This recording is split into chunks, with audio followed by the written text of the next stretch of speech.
कल भगवान ने गोवर्धन की पूजा करवा डाली। अब आप लोग बताओ क्यों करवाई? देखो भगवान का सीधा सीधा कहना है, जो भक्त मेरी निस्वार्थ अवस्था में निस्वार्थ भाव से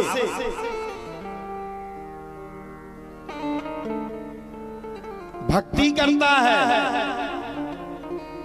उसके लिए मैं आधी रात के भी प्रण प्रतिज्ञा के सहित खड़ा हो जाता हूं। लेकिन जो भक्त मेरी भक्ति करते समय थोड़ा सा भी अभिमान ले आता है, मैं उसके पास एक क्षण भी नहीं ठहरता। अच्छा साहब, भगवान के पास आप लोग अगर अभिमान लाओ तो किस बात से लाओगे? देखो राजा इंद्र ने भगवान के सामने अभिमान कर दिया। किस बात का? मैं बरसात करता हूं, इनको वालों की क्या होगा जो मुझे रोक ले। अब भगवान ने क्या किया? भगवान ने जाकर के गोवर्धन की पूजा करवा डाली, पर्वत की पूजा करवा डाली। और जब से लेके आज तक भी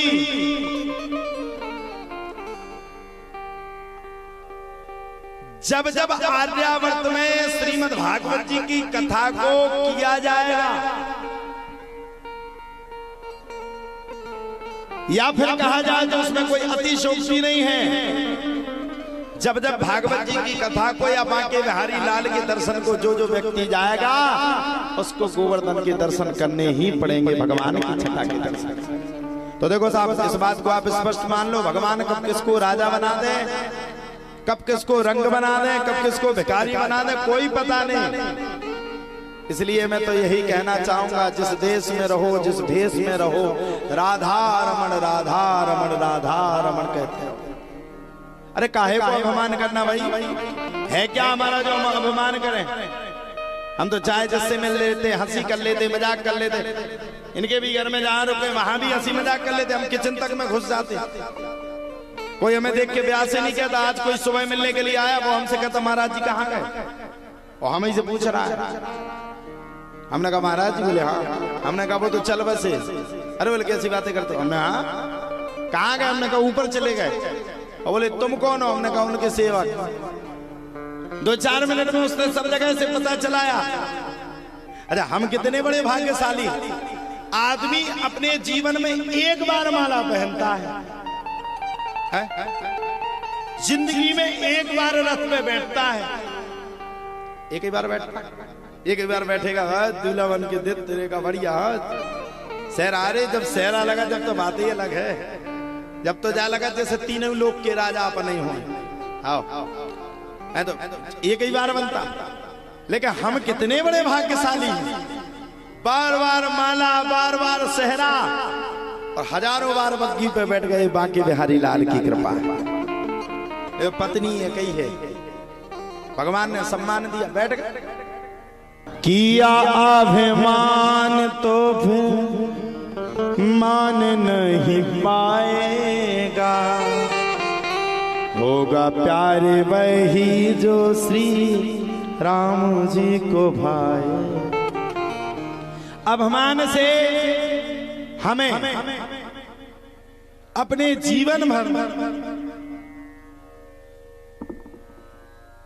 दूर रहना चाहिए। जिंदगी में हमें कभी अभिमान नहीं बताना चाहिए। देखो भगवान कह रहे हैं, राजा इंद्र तुझ जैसे अभिमानी, तो अभिमानी व्यक्ति से भगवान हमेशा दूर रहते। भगवान कहते तुझसे सही वो पर्वत है जिस पर्वत को मैं पुजवा रहा हूं। और मैं आपसे कहना चाहता हूं, अभिमान भी पत्थर की तरह खड़ा हो जाता है हमारी जिंदगी में। आप लोगों ने पत्थर देखा है? विशाल होता है। पत्थर को कभी भी हम लोग पत्थर से जाकर के टकराएंगे तो हमको ही लग जाएगी। उसी प्रकार से हमारे जीवन में विश्वास, मानिएगा मैया, हमारे जीवन में एक चीज सबसे बुरी है, अभिमान। अगर हमने जिंदगी में कभी घमंड किया अपने स्वरूप पे या रूप पे, कई लोगों को रूप पे अभिमान, हम बड़े सुंदर हैं। कई बार लोगों को अपनी पढ़ाई पे बड़ा अभिमान होता, हम बड़े बारी पढ़ने वाले हैं। कई बार लोगों को अपने पैसे में बड़ा अभिमान होता, हम पैसे वाले हैं।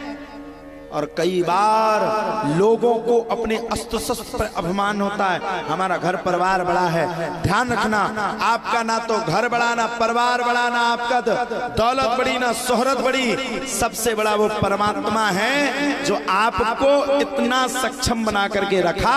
और अगर आपने अभिमान किया तो एक दिन आप फिर से शून्य में मिलने में आपको समय नहीं लगेगा।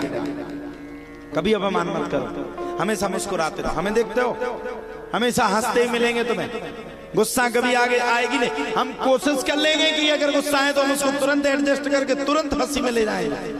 मंच पे आएंगे हम 2-4-5 मिनट पहले हंसेंगे क्योंकि हम चाहते हैं। अच्छा ये बताओ, हम गुस्सा में बैठ जाएं, आप लोगों को कथा सुनाएं, तुम सुनोगी तक नहीं, गाली देके और भग जाओगी। पता नहीं कौन से पागल व्यास को लाए हो। आज इतनी जनसंख्या में इस गांव में पहली बार इतनी जनता जनार्दन का जुड़ाव हुआ। ना तो मेरे स्वरूप को देख करके हुआ, ना रूप को देख करके हुआ, ना मैं इतना बड़ा विद्वान हूं। ये भी स्पष्ट सुन लीजिए, मैं कोई बड़ा भारी विद्वान नहीं हूं। मैं तो बस भगवान का चरण सेवक हूं और वही बन करके जीवन भर रहना चाहता हूं। और आप लोगों से भी मैं प्रार्थना करूं व्यास गद्दी के माध्यम से, कितना भी बढ़ जाना, सफलता आपके जीवन में आपके कदम चूमेगी एक दिन, क्योंकि कोशिश करने वालों के जीवन में कभी हार नहीं होती है, आंधी के आगे मझधार नहीं होती है।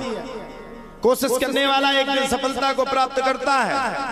हमने भी जीवन में बड़ी कोशिशें की, कई गांवों में तो आज तो जजमान करवा रहे, आज तो जजमान मिल जाते, महीना में 4-4 कथाएं मिल रही, 6-6 महीना की बुकिंग है, समय नहीं मिलता।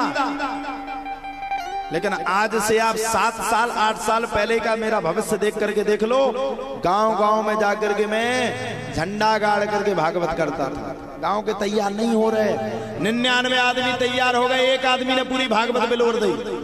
होता ना ऐसा, गांव में बैठ जाओ कई महाराज कथाओं ने 99 तैयार, एक गड़बड़ हुआ कथा खत्म।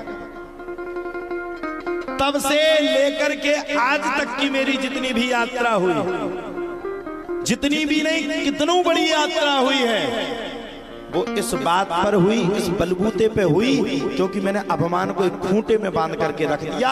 और मुझे लगता है उसी की बदौलत है जो आप सबको बैठ करके भागवत जी की कथा सुना पा रहा हूं।